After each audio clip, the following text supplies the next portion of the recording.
شروع اللہ کا نام لے کر جو بڑا مہربان نہایت رحم والا ہے۔ اے چادر میں لپٹنے والے، اٹھو، اب خبردار کرنے لگو اور اپنے پروردگار کی بڑائی بیان کرو، اور اپنے کپڑے پاک رکھو اور شرک کی گندگی سے تو الگ ہی رہو، اور اس نیت سے احسان نہ کرو کہ اس سے زیادہ کے خواہاں ہو، اور اپنے پروردگار کی خاطر صبر کرتے رہو۔ پھر جب سور پھونکا جائے گا تو وہ دن مشکل کا دن ہوگا، یعنی کافروں پر آسان نہ ہوگا۔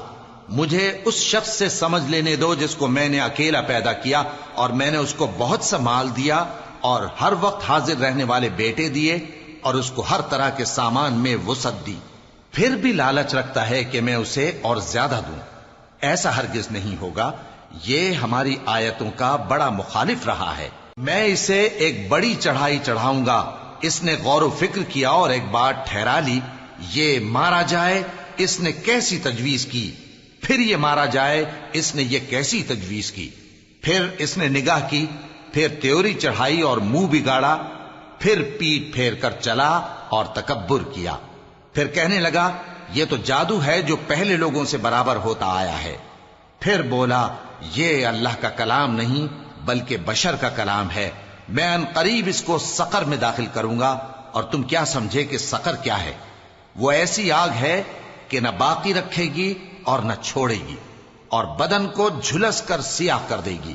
اس پر 19 داروغہ ہیں، اور ہم نے دوزخ کے داروغہ فرشتے ہی بنائے ہیں، اور ان کا شمار کافروں کی آزمائش کے لیے مقرر کیا ہے، اس لیے کہ اہل کتاب یقین کریں اور مومنوں کا ایمان اور زیادہ ہو، اور اہل کتاب اور مومن شک نہ لائیں، اور اس لیے کہ جن لوگوں کے دلوں میں نفاق کا روگ ہے اور جو کافر ہیں کہیں کہ اس مثال کے بیان کرنے سے اللہ کا مقصود کیا ہے۔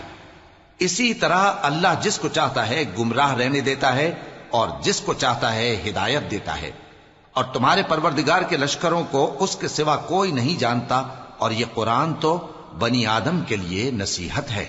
ہاں ہاں، قسم ہے چاند کی اور رات کی جب رخصت ہونے لگے، اور صبح کی جب روشن ہو جائے، کہ وہ آگ ایک بہت بڑی آفت ہے، انسان کے لیے ڈر کی چیز، یعنی اس شخص کے لیے جو تم میں سے آگے بڑھنا چاہے یا پیچھے رہنا چاہے۔ ہر شخص اپنے کرتوتوں کے باعث گرفتار ہوگا، مگر داہنی طرف والے نیک لوگ جنتوں میں ہوں گے اور پوچھتے ہوں گے، یعنی آگ میں جلنے والے گناہگاروں سے کہ تم دوزخ میں کیوں پڑے؟